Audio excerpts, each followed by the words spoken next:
Gwlad, gwlad, pleidio lwy ddim gwlad, tra mor yn fyr, i'r byr hoffau, o bydded i'r heniaeth barhau. An ydy'r enw, anthem. Dwi'n arwrol, dwi'n gwarchod, dwi'n amddiffyn. A mae gan pob gwlad anthem fel fi. Rhowch i mi drwmped, rhowch i mi ddrwm, a fi fydd eich anthem. Dwi'n gryf, dwi'n danllyd, a mor dramatig. Be? O dwi di deud na dwi'n eisiau cael fy styrbio. Byddai lawr mewn chydig. Mae'n ddrwg gen i am hynna. A rwan, dwi'n mynd i fynd â chi i Pont y Pryd. Achos mae fan hyn rydw i, anthem Cymru, yn dod. A phan dwi ddim yn anthem, dwi'n Ann Jones yr hanesydd. A na, dwi ddim yn perthyn i Tom Jones, i fod yn dod y Pont y Pryd hefyd wrth gwrs. Tad a mab ysgrifennodd yr anthem. Roedden nhw'n byw ym Mhont y Pryd yng nghanol y 4edd ganrif ar 15.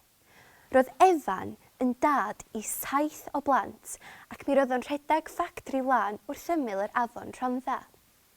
Mi roedd Efan yn brysur fel gwehydd, ond mi fyddaf o'n dod o hyd i amser i ddarllen ac ysgrifennu yn ei amser sbar ar ôl i'r plant ei iengaf fynd i'w glau. Ei bleser mwyaf oedd cyfansoddi gyda'i un o'i feibion hynaf, James. O, mi roedd James wrth ei fodd yn chwarae'r delyn, a mi fysa'r ddau ohonyn nhw'n treulio oriau yn cyfansoddi a canu fo'i gilydd. Un diwrnod, cafodd Efan lythyr gan ei frawd.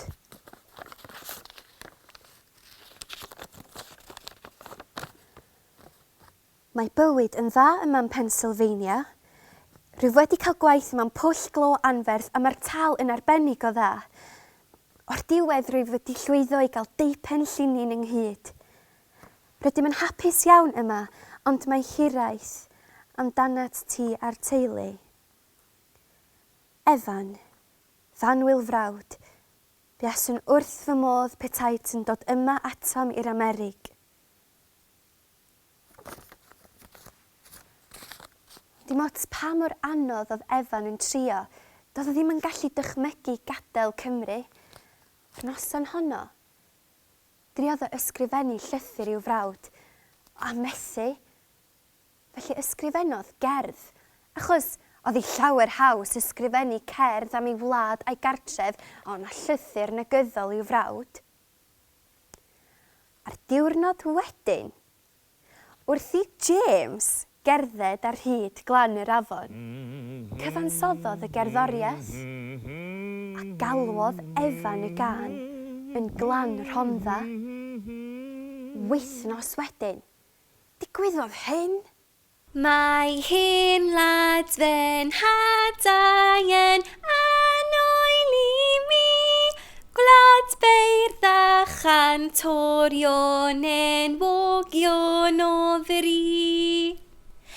Elizabeth John yw'r enw, a fi oedd y person cyntaf i ganu Glan Rhondda yn gyhoeddus, a hynny yn festri Capel Tabor maes teg yn 1856, wythnos ar ôl i Efan a James i sgrifennu. A 2 flynedd wedyn, yn ei Steddfod Llangollen 1858, digwyddodd hyn.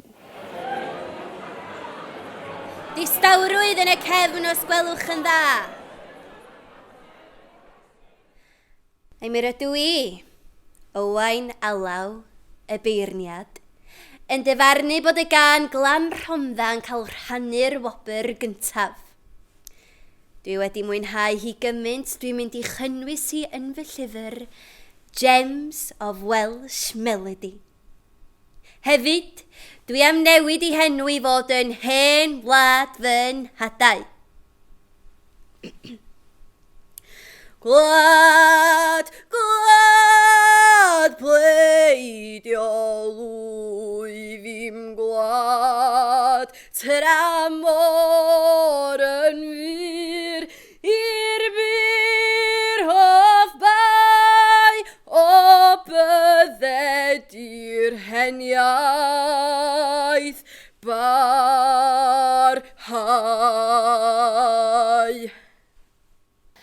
Roedd Owain Alaw yn mwynhau canu, ac aeth ymlaen i ganu hen wlad fy nhadau mewn sawl cyngerdd yng Ngogledd Cymru a'i wneud yn hynod o boblogaidd mewn eisteddfoda.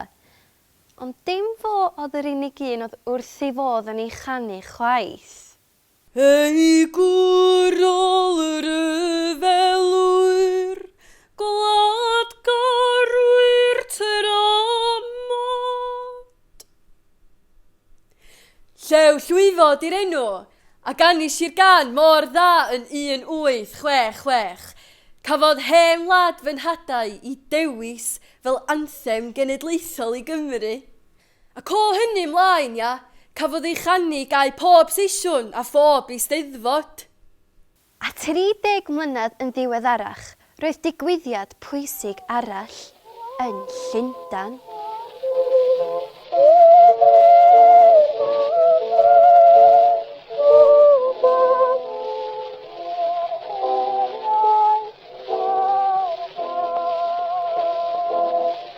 Maj Bris ydy'r enw, a mi gyfais i'r fraint o recordio hen wlad fy nhadau i gwmni gramoffon yn Llundain yn 1899. Roedd yn para 1 munud ac 17 eiliad. I fod yn onest, fi oedd y ddynes cyntaf i recordio can yn y Gymraeg. Yna, yn 1995, digwyddodd rhywbeth rhyfeddol arall.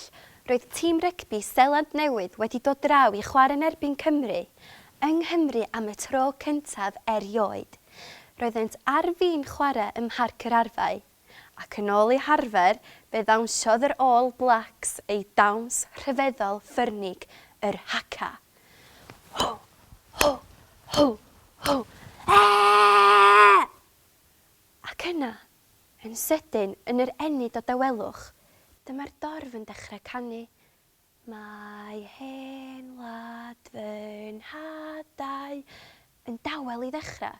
Ac erbyn diwedd, roedd y dorf yn bloeddio, gwlad, gwlad! A dyma'r tro cyntaf i unrhyw wlad canu anthem cyn gêm. Ac yn amlwg wnaeth o helpu. Be oeddech chi'n meddwl oedd y sgôr? 3-0 i Gymru. Ac o hynny ymlaen, diolch i'r Cymru, mae'n arferiad i bob gwlad ganu hanthem cyn gêm. A dyma fi, Ann Jones, nôl ym Pryd wrth ymyl y gofeb, tad a'r mab, Evan James a James James yn Ynys Angharad.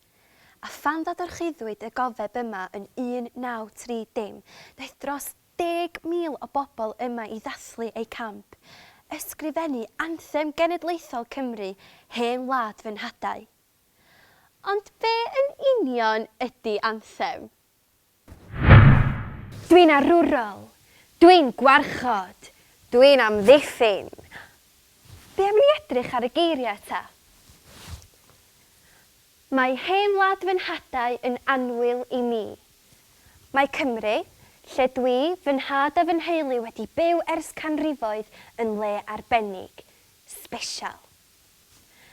Gwlad beirdd a chantorion enwogion o fri. Mae Cymru yn llawn bobl creadigol a diwylliedig.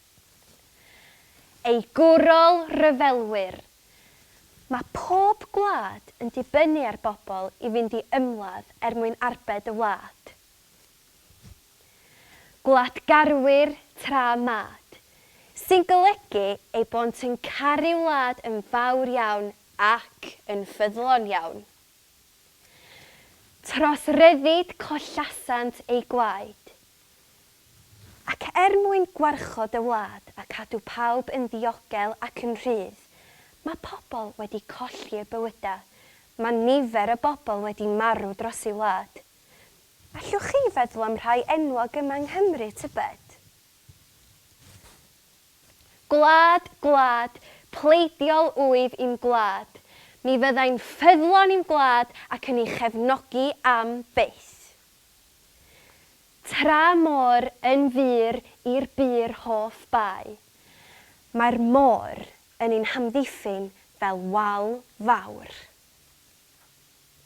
O bydded i'r heniaeth barhau, a mi fydd yr iaith Gymraeg yn cael ei gwarchod am byth. Be am ni ganu efo'n gilydd ta? Mae hen wlad fy'n